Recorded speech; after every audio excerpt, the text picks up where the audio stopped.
मानवीय स्वभाव से विचित्र कुछ भी नहीं होता। अनेक ऐसे लोग होते हैं जो अपने नाम मात्र के फायदे के लिए किसी का कितना भी बड़ा नुकसान कर सकते हैं, उसका अहित कर सकते हैं। मध्य प्रदेश हाई कोर्ट के 9 जून 2022 के एक फैसले के अनुसार 55 वर्षीय मनोहर सिलावट मध्य प्रदेश में एक अनुसूचित जनजाति का सदस्य था। उसी अनुसूचित जनजाति की एक 41 वर्षीय महिला के साथ वह संपर्क में आया। महिला का आरोप है कि उसका पहला पति 1999 में गुजर गया था। उस समय महिला के 2 बच्चे थे। वह उन बच्चों का खर्च उठाने की बात कहकर महिला को बजरंगगढ़ ले आया। आरोप के अनुसार वहां लाकर उसके साथ मई 2001 में बुरा काम किया। उसके बाद तो वह लगातार उस महिला के साथ बुरा काम करता रहा। वह गर्भवती हो गई और उसका वर्तमान पुत्र हर्ष पैदा हुआ। इसके 4 साल बाद वह बजरंगगढ़ से ग्वालियर आ गई तो वहां भी आरोपी उसके पास आता रहा और उसके साथ बुरा काम करता रहा। उसने महिला को धमकी दी थी कि यदि किसी को बताया तो उसके गंभीर परिणाम होंगे, इसलिए वह इस बात को कभी किसी को बता नहीं पाई। अब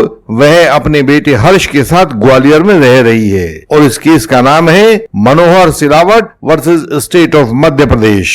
डेट ऑफ डिसीजन है 9 जून 2022 और इसका साइटेशन है miscellaneous criminal case number 4589 of 2020। हमारी हर एक वीडियो में आपको झूठे अपराधों से बचने के तरीके और कानून की सही जानकारियां मिलती हैं। ये वीडियोस आपको बचाव के सब नियमों से अवगत कराती हैं। आप अपने सत्य क्लेम को हमारी सहायता से आगे बढ़ा सकते हैं, विजय प्राप्त कर सकते हैं। आप इस वीडियो को लाइक करें, शेयर करें और चैनल को सब्सक्राइब करें। साथ दिए गए बेल आइकन को प्रेस करें ताकि नई वीडियोस आपसे मिस ना हो जाएं। महिला ने उपरोक्त एफआईआर को दर्ज करवा दिया था, लेकिन इस एफआईआर के बाद भी वह महिला इस आरोपी से कुछ और पैसे भी पाना चाह रही थी, इसलिए वह केवल इस सेक्शन 376 आईपीसी के केस को दर्ज करवा के संतुष्ट नहीं हुई। पैसे की चाह में उसने आरोपी के खिलाफ सेक्शन 125 सीआरपीसी का एक खर्चे का केस भी दायर कर दिया। मध्य प्रदेश हाई कोर्ट के डिसीजन के अनुसार 125 सीआरपीसी के दावे में उस महिला का कहना था कि उसकी और मनोहर की शादी 13/6/2001 को हिंदू रीति रिवाज के मुताबिक हुई थी और वह उसके साथ 18 वर्षों तक पत्नी बनकर रही थी। उन दोनों की एक संतान भी पैदा हुई थी जिसका नाम हर्ष रखा गया था और वह लड़का अब 20 साल के आसपास है। उनका दोनों का वह पुत्र हर्ष अपनी पढ़ाई कर रहा है। महिला के अनुसार आरोपी एक स्कूल में हेडमास्टर था और अच्छी तनख्वाह पाता था। इस आधार पर उसने 40,000 रूपए बकाया, मासिक 5,000 रूपए तथा वकील के खर्चे के लिए 10,000 रूपए की मांग की थी। इन दोनों केसेस के दायर हो जाने के बाद आरोपी के एडवोकेट को लगा कि ऐसा कैसे संभव है। एडवोकेट महोदय को साफ साफ महसूस हुआ कि यह हाईकोर्ट की प्रक्रिया के दुरुपयोग का मसला है, कानून की प्रक्रिया के दुरुपयोग का मसला है। अतः उन्होंने सेक्शन 482 सीआरपीसी के तहत क्वेश्चन के लिए हाई कोर्ट का दरवाजा खटखटाने की बात ठान ली थी। हाई कोर्ट के सामने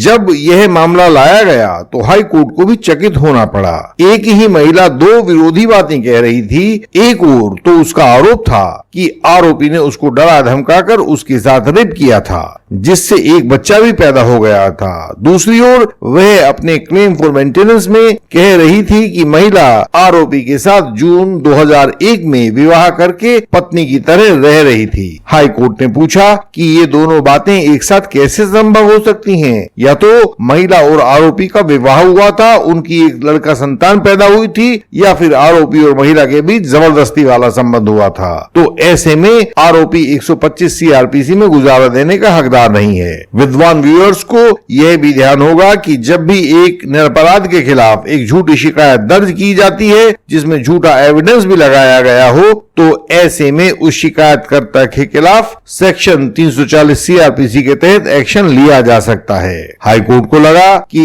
इस मामले में महिला का यह कदम पैसे ऐंठने के उद्देश्य से उठाया गया था और क्योंकि यदि वे दोनों 18 वर्षों तक एक साथ रहकर पति और पत्नी की तरह व्यवहार करते रहे तो उसमें अब जाकर एक क्रिमिनल केस दर्ज करवाने की आवश्यकता क्या पड़ी थी? आरोपी के एडवोकेट साहब ने सुप्रीम कोर्ट के अनेक पुराने फैसलों का हवाला इसमें दिया था। वे फैसले और उनकी साइटेशन इस प्रकार हैं। पहला case Uday versus state of Karnataka 2003 for SCC 46। दूसरा था popular Muthaiya versus state represented by the inspector of police 2006 7 SCC 296।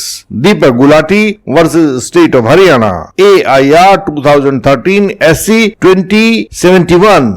Doctor Dhruv Ram Muralidhar Sonar versus state of Madhya Pradesh AIR 2019 SC 327। And the last one was Pramod Suryabhan Pawar versus state of Maharashtra AIR 2019 SC 4010। इन सब cases को पढ़ने के बाद और उन पर विचार करने के बाद, दोनों पक्षों के आर्गुमेंट सुनने के बाद, अंत में high court of Madhya Pradesh ने सुप्रीम कोर्ट के एक पुराने case state of Haryana versus Chaudhary Bhajan Lal AIR 1992 supreme court 604 का संदर्भ दिया। यह एक लेजेंडरी जजमेंट है जो सुप्रीम कोर्ट ने दिया था और इसमें चैप्टर 12 को लेकर बहुत आधारभूत बातें सुप्रीम कोर्ट ने ले डाउन की थी। वो आज तक भी क्रिमिनल कोर्ट्स का और क्रिमिनल क्षेत्र में काम करने वाली दूसरी एजेंसियों का पथ प्रदर्शन करती हैं। चौधरी भजन लाल वाले उस केस में भी सुप्रीम कोर्ट ने उस कसौटी को बताया था जिसके आधार पर किसी केस को क्वैश किया जा सकता है। इसमें से पहली कसौटी थी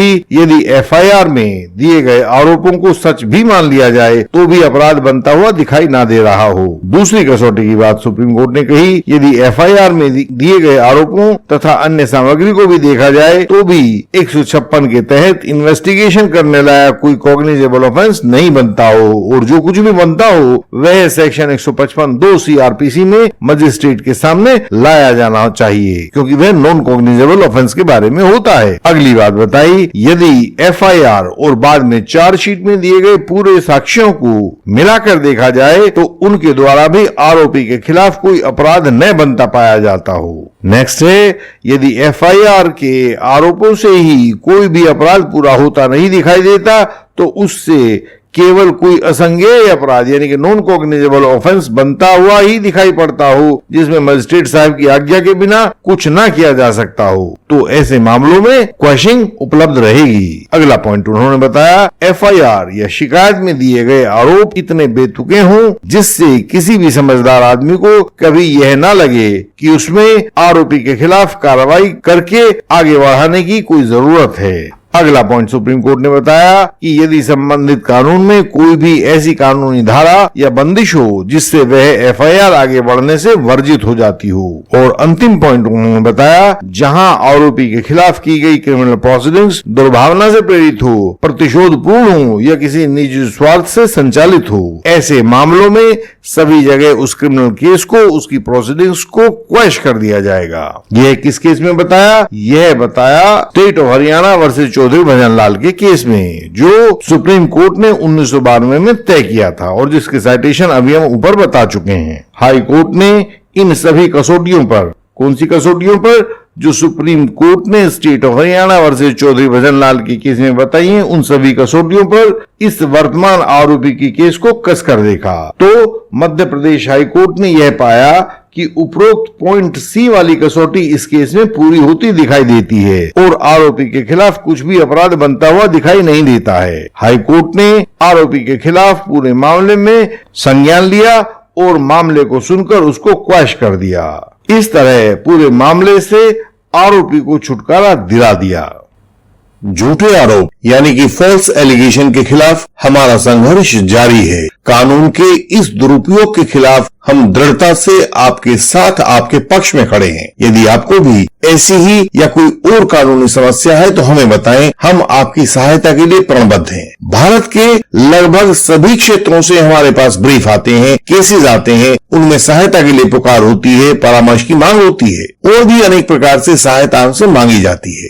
आपकी सहायता अलग तरह की हो सकती है, वह हमें बताएं। अपनी सहायता पाने के लिए हमें सामने स्क्रीन पर दिए गए फोन नंबर, ईमेल आदि से हमें संपर्क किया जा सकता है। यही जानकारी नीचे डिस्क्रिप्शन में भी दी गई है। हमारी वेबसाइट है indianlegalsystem.org। आप इस पर जाकर बहुत महत्वपूर्ण जानकारियां पा सकते हैं जो आपकी सरल भाषा में दी गई हैं। हम ऐसी ही जानकारी भरी वीडियोस आपके लिए लाते रहे हैं और आगे भी लाते रहेंगे। आप इस चैनल को सब्सक्राइब करें, नीचे दिए गए बेल आइकन को प्रेस करें ताकि अगली वीडियोस आपसे मिस ना हो। हम आगे भी आपसे अगली वीडियोस में मिलते रहेंगे। तब तक के लिए प्रणाम।